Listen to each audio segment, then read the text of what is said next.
I made my husband a custom photo album off our life journey together. He laughed, called me pathetic, and said he was leaving with his intern. I smiled at him and took it back because in the photos. Stop being so dramatic, Kathleen. You knew this was coming.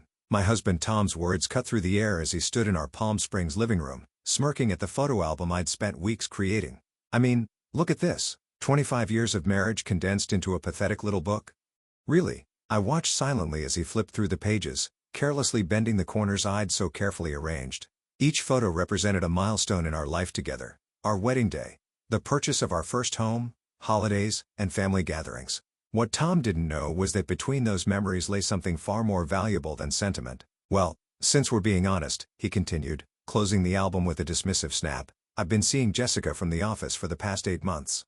She's young, ambitious, everything you used to be. He gestured toward his packed suitcase by the door. I'm leaving tonight. We'll be staying at the Grand Vista Hotel until we find our own place. Jessica, his 28-year-old intern. Of course, I'd suspected their affair since I noticed his late-night meetings and the mysterious perfume that clung to his shirts. But I'd kept quiet, biding my time, waiting for the right moment. That's quite the announcement, I said, my voice steady despite the trembling in my hands. And on our anniversary, no less. Oh, come on. Don't tell me you actually expected me to celebrate? He laughed, and the sound echoed through our high-ceilinged living room. The album, the dinner reservation I know you made at Lorenzo's, it's desperate, Kathleen.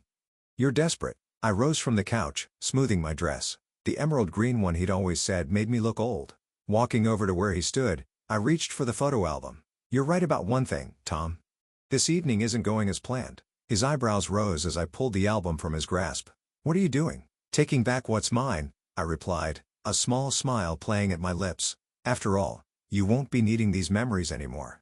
What Tom didn't realize was that between those carefully curated photos lay the key to my future and the end of his comfortable life as he knew it.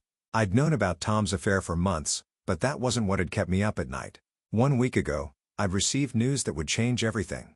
My hands trembled slightly as I held the album, remembering the moment I'd checked those numbers on my lottery ticket. 6 numbers that had transformed me from an aging housewife into a multimillionaire. The memory of that moment was still crystal clear. Sitting at my kitchen table at 3 a.m., double and triple checking the numbers under the dim light, afraid to breathe, afraid to believe. The first person I called wasn't Tom. It was Eleanor Wilson, the most respected financial advisor in Palm Springs. We'd spent 3 days meticulously planning and securing my future. Everything was already set up in my name only, protected by a team of lawyers who specialized in lottery winners. The trust was ironclad, the accounts secure, and my future carefully mapped out. I'd even started looking at beachfront properties in Malibu, dreaming of a fresh start away from the desert heat and suffocating memories. You know what's funny, Tom? I said, running my fingers along the album's spine. I always thought it would hurt more, discovering your affair, watching you leave. But somehow, it doesn't. I thought about all the signs I'd ignored over the past 8 months, the late nights, the secret phone calls, the mysterious weekend conferences that never seemed to have any paperwork attached to them. He paused by the door, his hand on the suitcase handle. Don't tell me you're having some sort of emotional breakthrough. His tone was mocking, but I caught the hint of uncertainty in his eyes. For 25 years, he'd been able to read me like a book. Now for the first time, he seemed unsure of what he saw. Actually, I've had quite a few breakthroughs lately. I sat down at our antique desk, the one he'd insisted we buy last year, putting us further into debt. It's amazing how clarity comes when you least expect it. I thought about the moment I decided to create this album, carefully selecting photos that would hide my secret between their pages. Tom's phone buzzed. He glanced at it, smirking. That's Jessica. She's waiting downstairs. He straightened his tie, the blue silk one I'd given him for Christmas. I'll have my lawyer contact you about the house and assets. Try not to make this messy, Kathleen. It's better for everyone if we handle this like adults. I nodded, watching him fidget with his watch. He was probably calculating how much he could get in the divorce, how he'd maintain his lifestyle with Jessica. Little did he know that in exactly 3 minutes, his entire plan would crumble. The proof of my fortune was nestled safely between these pages, waiting to be revealed. Before you go, I said, opening the photo album once more, there's something you should see.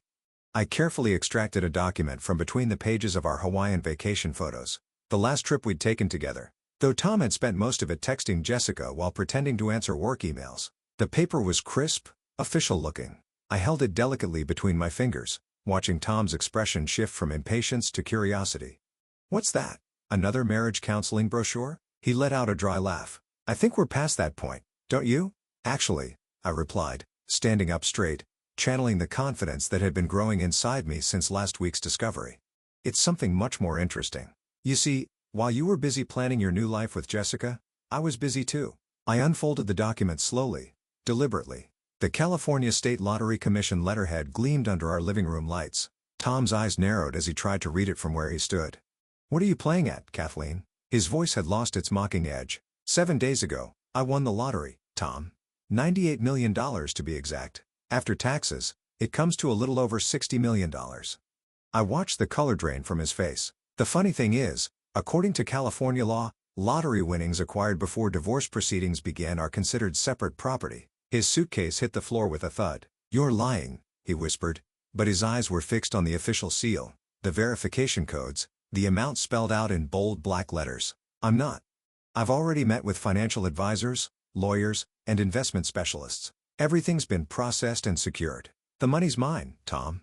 All of it." He took a step toward me, then another, his face contorting with a mix of shock and desperation. "Kathleen, honey, let's talk about this. You know I still care about you. Maybe I've been a little hasty." "A little hasty," I interrupted, my voice steady. "Like when you booked that romantic weekend in Santa Barbara with Jessica? Or when you used our joint account to buy her that diamond bracelet?"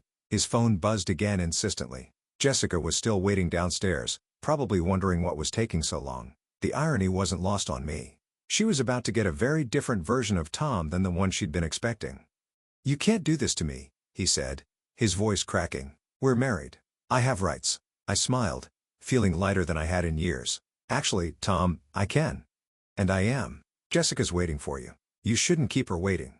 After all, you two have an exciting new life to begin." Tom spent the next hour trying to salvage what he could from his carefully laid plans. His transformation was almost fascinating to watch. The way his previous disdain melted into desperate charm. How his smirk softened into what he probably thought was an endearing smile. I'd seen this performance before, but never with such high stakes. "We can work this out," he said, pacing our living room. "Think about it, Kathleen. 25 years of marriage, that means something. We've built a life together." He gestured around our home, the one he'd mortgaged twice without telling me to cover his gambling debts. "Sure. I made some mistakes with Jessica, but that was it wasn't real. You're my wife." I sat calmly, still holding the photo album. "Your wife? Funny. You didn't seem to remember that an hour ago when you were calling me pathetic." His phone had buzzed at least a dozen times. Each time, he'd glance at it nervously before declining the call. Poor Jessica was still waiting downstairs, probably wondering why her wonderful new life hadn't started yet. "I'll break it off with her right now," Tom declared, reaching for his phone. "I'll call her up here, and you can watch me end it. Would that help? Would that prove I'm serious?" I shook my head, almost pitying him. "You really don't get it, do you? This isn't about Jessica. It's about 25 years of lies, manipulation, and disrespect. The lottery just gave me the freedom to finally see it clearly." That's when his tone changed. The desperate charm vanished, replaced by something darker. "You think you can just walk away? After everything I've done for you?" He stepped closer, looming over me. "I made you who you are. Before me, you were nothing. Just some small town girl with big dreams and no direction." I remained seated, refusing to be intimidated. "And now I'm a small town girl with $60 million and a very good lawyer." I met his gaze steadily. "Would you like his number? You'll be hearing from him tomorrow anyway." "I'll fight you for every penny," he snarled. "I'll drag this out for years. You think you can enjoy your millions while I'm dragging you through court?" Actually, I reached into the album and pulled out another document. "My lawyers have already prepared everything. They've documented your affair, your gambling, the money you've stolen from our accounts. They even have receipts for all the gifts you bought Jessica with our joint credit card. How do you think that will look to a judge?" The color drained from his face again. His phone buzzed one final time, and this time when he looked at it, I saw fear in his eyes. The message preview was visible even from where I sat. "What's going on up there?" "My father's waiting at the restaurant with the investor. We're going to lose everything if we don't show up now." I smiled, understanding dawning. "Let me guess. Jessica's father was going to invest in your new business venture? The one you've been embezzling company funds to start?" Tom stumbled backward, collapsing onto our Italian leather sofa, another extravagant purchase he'd insisted on. "How did you?" His voice trailed off as I pulled out yet another document from the album. "It's amazing what people will tell you when they think you're just a harmless housewife," I said, smoothing the paper on the coffee table. "Like Amanda from your accounting department. She's been concerned about those irregular transfers for months, but you kept dismissing her warnings." She was quite relieved to finally share her documentation with someone who would listen. "You've been investigating me." His face contorted with rage. "You had no right. Actually, as your wife and a shareholder in the company, I had every right."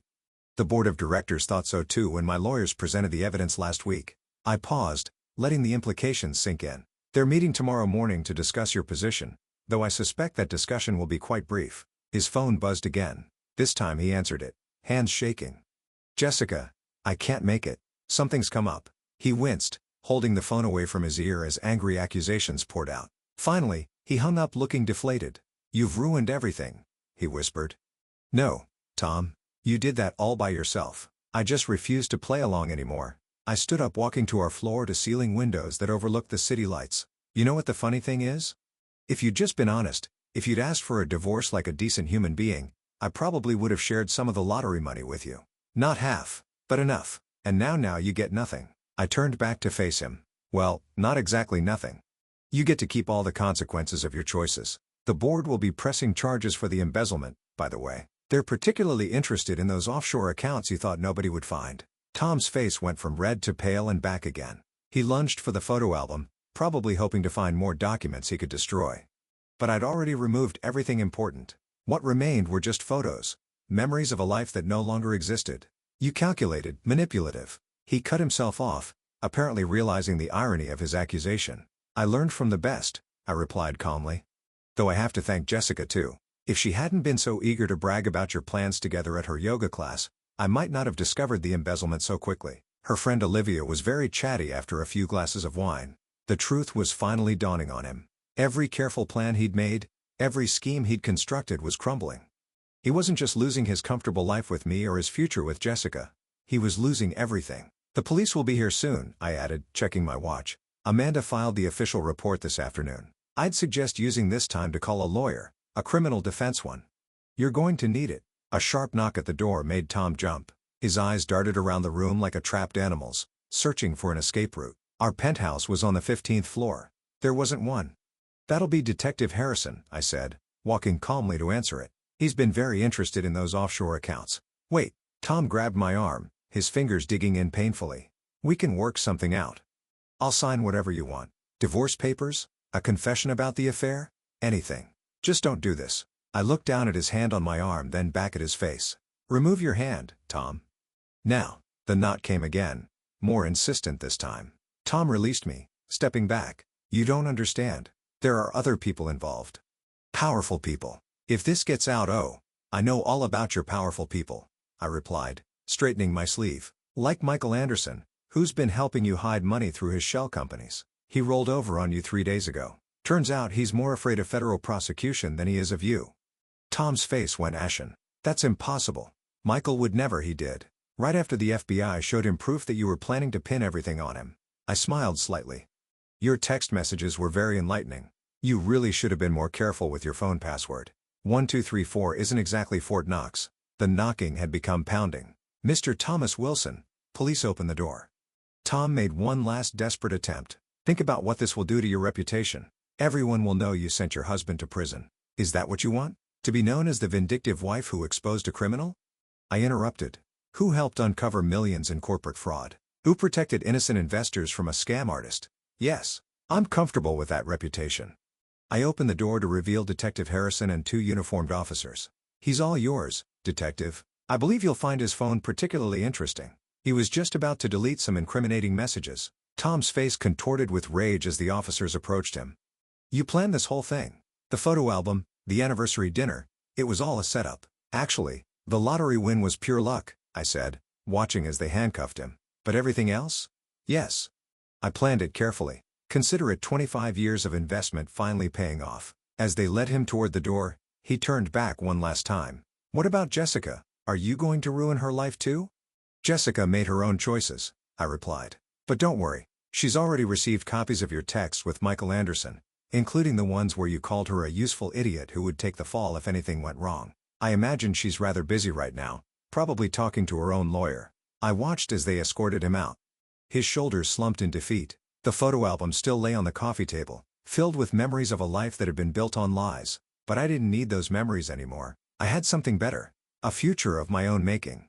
1 year later, I sat in my new Malibu beach house, watching the sunset paint the Pacific orange and gold. The sound of waves had replaced the desert winds of Palm Springs, and the salt air had washed away the last traces of my old life. The media circus following Tom's arrest had been intense but brief. Corporate fraud rarely holds public attention for long, especially when bigger scandals emerge. Tom had taken a plea deal, agreeing to testify against his co-conspirators in exchange for a reduced sentence.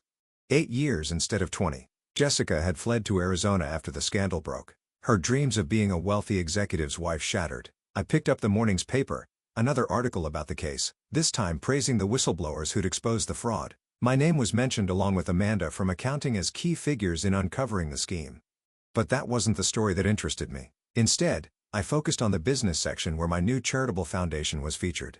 The lottery money had given me freedom, but it was the foundation that gave me purpose. We specialized in helping women escape financial abuse, providing resources and support for those trapped in situations similar to what I'd endured. Every success story felt like a personal victory. My phone buzzed. A text from Eleanor Wilson, my financial advisor. The foundation's latest investment had paid off handsomely. More money to help more women. I smiled, thinking about how far I'd come from that night with the photo album. Sometimes the best revenge isn't about destroying someone else's life. It's about building your own better than ever. Last week, I received an unexpected letter from Tom. The prison envelope sat unopened on my desk for days before curiosity won out. Inside, I found pages of apologies, explanations, and pleas for forgiveness. He'd found God in prison, he wrote, and wanted to make amends. He also mentioned hearing about my foundation's success and suggested that perhaps we could work together once he was released. I had to laugh at his predictability. Even behind bars, he was still looking for angles, still trying to scheme his way into money. I shredded the letter without responding. That evening, at a charity gala for the foundation, I found myself sharing this story with James, a widowed investor who'd become a major donor to our cause. His genuine laugh matched mine, his eyes crinkling at the corners as he shook his head in disbelief. Some people never change, he said, offering me a glass of champagne. But others? He gestured around the room where dozens of women who'd escaped similar situations were now thriving, many running their own businesses. Others transformed completely. Speaking of transformation, I replied, remember that photo album that started all this? I finally found a good use for it. I donated it to a museum's exhibition about financial fraud and domestic abuse. The album sat in a glass case, its pages open to show the hidden compartments where I'd stored the evidence. Below it, a plaque read, "Sometimes the strongest chains are the ones we think we can't break." James raised his glass to breaking chains. "And building bridges," I added, thinking of all the women we'd helped and all those still to come.